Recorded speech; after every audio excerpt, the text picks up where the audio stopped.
Buenos días, soy el doctor Jesús Torres Espinosa. Continuamos con la clase de anatomía. En las últimas clases hemos estado revisando el aparato urinario. La clase anterior repasamos la anatomía del riñón y revisamos la anatomía de los ureteros, que son los conductos de excreción a través de los cuales la orina va a ser transportada desde el riñón hacia la vejiga. Son básicamente pues unos conductos recolectores.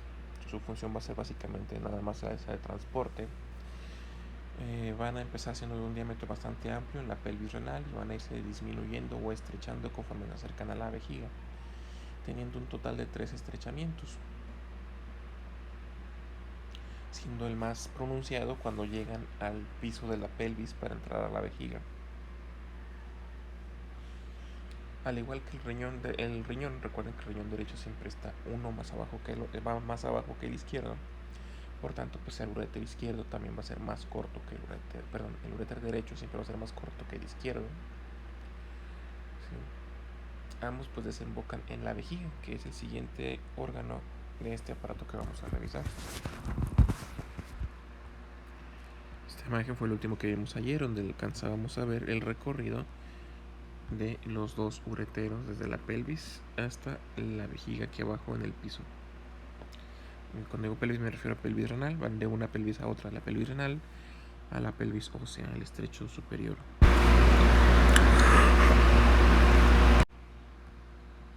Ahora, la vejiga urinaria. La vejiga urinaria va a ser un reservorio donde pues se va a concentrar, a juntar toda la orina que esté siendo producida por los riñones. ¿Sí? Esta vejiga pues la vamos a definir como si fuera una bolsa de tejido muscular que está prácticamente toda en la pelvis y va a descansar sobre el pubis y el piso de la pelvis. ¿Cómo es capaz de distenderse? Pues habrá ocasiones en las que se podrá palpar por encima del pubis, ¿sí? Se podría tocar cuando está muy llena, muy repleta. ¿Sí? En esta vejiga también tiene la característica de tener un epitelio particular, que es el epitelio de transición, conformado por células especiales que pues podríamos llamar células en sombrilla. Estas células en sombrilla son capaces de distenderse bastante, lo cual le permite una gran elasticidad a dicha bolsa muscular para poder reservar gran cantidad de orina. ¿Sí? Puede cambiar de tamaño y de forma con la edad. En este caso estamos viendo una pelvis con un corte anteroposterior en un adulto varón. En los niños es más pequeña y tiene forma de huso. Un huso es algo alargado. Un huso sería algo como un ojal o aguja así alargado. En este caso, pues lo que estamos observando es una vejiga en un varón. ¿Cómo sabemos que es una vejiga en un varón si está cortada la porción genital? Bueno, esto sería la vejiga con su entrada hacia la uretra. Sí, pero lo que nos hace identificar este corte como en el corte en un paciente masculino es el hecho de que este órgano que vemos aquí encerrado en verde es la próstata. Sí. Entonces así ya hemos definido el género de este paciente con solamente ver los órganos internos. Y esto que vemos aquí es el inicio de los cuerpos cavernosos de la uretra masculina. Los cuerpos cavernosos pues son una parte del aparato reproductor masculino que están encargados de pues generar las erecciones, acumulando gran cantidad de sangre para poder generar el cambio requerido para una erección en el pene masculino. Ahora tiene 4 superficies o caras, 2 inferolaterales, ¿sí? O sea, van 2 así. Permítanme. O sea, 2 caras inferolaterales hacia los lados.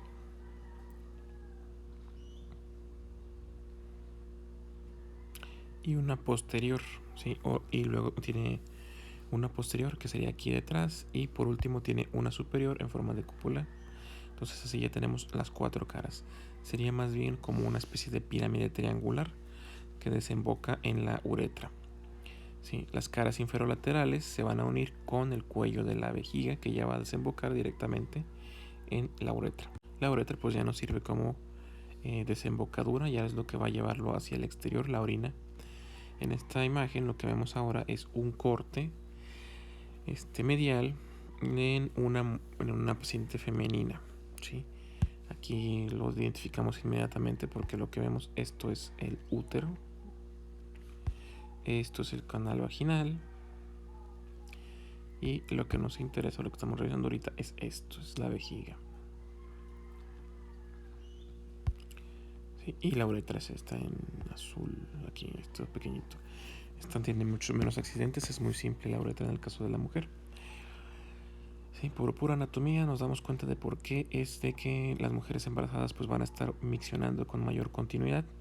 Si el útero localizado aquí arriba, esto en azul, crece en tamaño, pues va a comprimir la vejiga, obligando a que ésta se esté vaciando más continuamente. Entonces la paciente va a estar orinando más seguido a causa del mismo embarazo. Esto va a irse incrementando, que entre más semanas de embarazo y más desarrollo tenga el feto, pues más presión va a ir haciendo sobre la vejiga.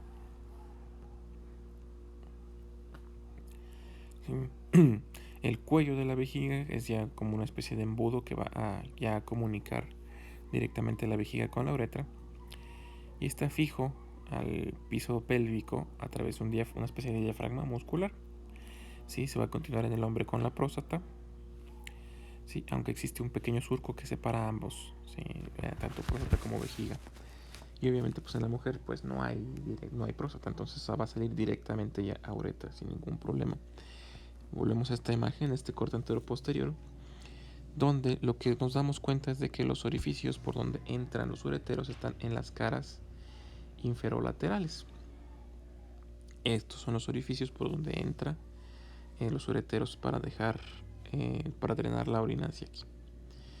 Los medios de fijación de la vejiga, o sea, los ligamentos que la mantienen en su lugar, tenemos estos tres ligamentos. Primero tenemos el ligamento puboprostático interno. Sí, en la mujer pues el ligamento púbico interno. Este va a fijar a la próstata a la pared posterior del cuerpo del pubis, mientras que pues en la mujer va a ir directamente hacia la vejiga. Luego tenemos el ligamento puboprostático externo, que fija la próstata hacia el arco tendinoso de la fascia pélvica. Y por último los ligamentos laterales de la base de la vejiga al recto. ¿Sí? O inclusive son las variantes. A partir de aquí ya vamos a ver variantes entre hombres y mujeres en cuestiones de tanto medios de fijación como la uretra, son varias cosas diferentes en el aparato urinario.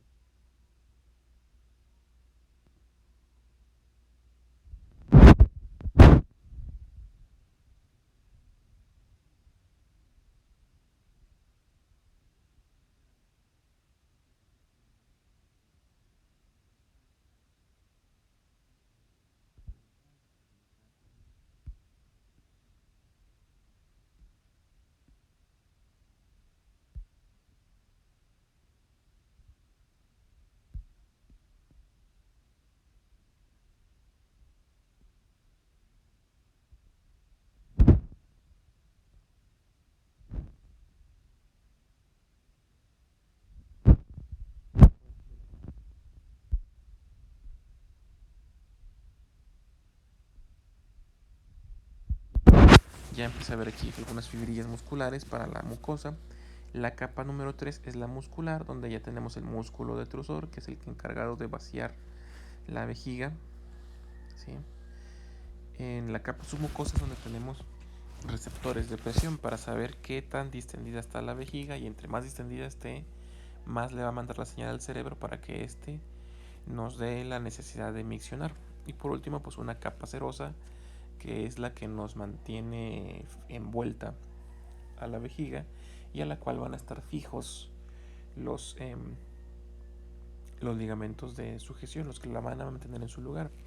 Ahora bien, pues por pura etiología, vejiga en creo que griego o romano, lo que significa, o latín, perdón, lo que significa es bolsa. Entonces, pues eso es la vejiga o la bolsa, vilmente. Sí, ahora, ¿por quién va a estar irrigada la vejiga? Esta va a estar irrigada por 2 a 3 arterias vesicales superiores, ¿sí? Que van a ser originarias de la arteria deferente en el varón y de las uterinas en la mujer. Sí, y la parte inferior, pues las arterias vesicales inferiores. ¿Sí? Y su drenaje venoso pues va a ser a través del plexo prostático o a través de las venas uterinas igual en la mujer. ¿Sí? O directamente va a desembocar en la mujer hacia la vena hipogástrica. Entonces son, insisto, dos diferencias, más diferencias entre una y otra. La inervación pues la vamos a dejar así, por lo tanto. Ahora, en cuanto al mecanismo de emisión que genera la misión, es muy sencillo. Es primeramente formado por la dispersión de la vejiga. Más la vejiga llena de orina, más va generando con los impulsos aferentes que van a ir conducidos por los pares espinales o los nervios espinales que salen de los orificios F2 a F4. Estos nervios pues, lo van a llevar a la médula espinal y la médula espinal lo lleva hasta el cerebro. Vean, el cerebro esto se implica como un deseo o necesidad de orinar. ¿Sí? Ahora, hay una inervación mixta aquí, no solamente músculo liso, porque ser músculo liso pues sería meramente involuntario el funcionamiento de la vejiga. Pero pues resulta que podemos de forma voluntaria estimular a la vejiga contrayendo el músculo detrusor. Entonces provocamos un vaciamiento de la vejiga de forma voluntaria y al provocar una contracción del detrusor inhibimos la contracción de los esfínteres ureterales, permitiendo pues la salida de la orina. ¿Sí? Ahora, si la médula está seccionada a cierto nivel, muy abajo tendría que estarse muy arriba, desde muy arriba poder estar seccionada y estar provocando esto.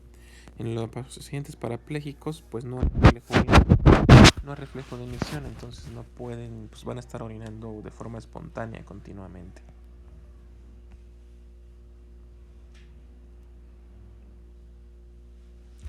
Aquí lo que vemos pues es un corte un poco más limpio, donde vemos los plexos que van a inervarnos a la vejiga y cómo van a meterse a la columna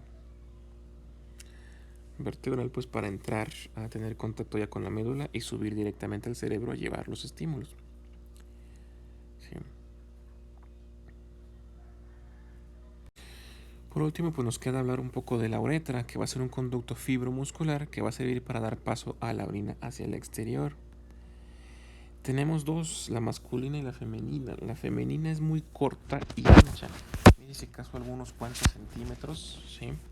No es tan complicada, es más complicada la del varón, porque pues va a tener en contacto también con otro tipo de órganos, porque pues en la mujer es meramente para expulsar orina, en el varón no solamente expulsa la orina, sino también sirve como conducto eyaculador. Entonces va a estar en contacto con la próstata, va a estar en contacto con las vesículas seminales y es mucho más largo.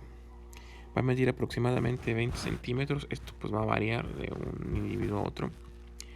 Va a empezar en el cuello de la vejiga y va a llegar hasta la punta del glande para comunicarse con el exterior. Tenemos 3 porciones de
ensanchamiento vulvar.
Por último, pues nos falta ver la uretra femenina. Esto es un poquito más rápido. Va a medir aproximadamente 4 centímetros de largo y se puede dilatar hasta 1 centímetro sin lastimarse, a diferencia de la del varón. ¿Sí? Se va a extender desde el cuello de la vejiga hasta el orificio uretral externo, que va a estar situado entre los labios menores. Esto por lo pronto se los voy a mencionar. Ya veremos la anatomía del aparato reproductor femenino más adelante. La uretra pues va a estar fusionada con la pared anterior de la vagina y se va a estar unida o va a tener como medio de fijación hacia el pubis el ligamento pubovesical. Es un conducto muy corto, no tiene mayores accidentes, no tiene más comunicaciones más que con la vejiga. Con su estructura pues tiene más o menos la misma que en la uretra masculina, excepto porque pues no tiene el esfínter prostático.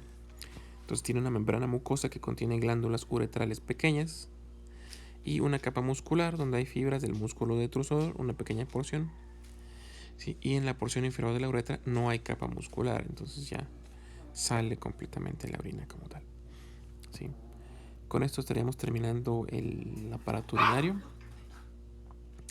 Ya iniciaremos el lunes con otro aparato diferente para continuar con las clases de anatomía.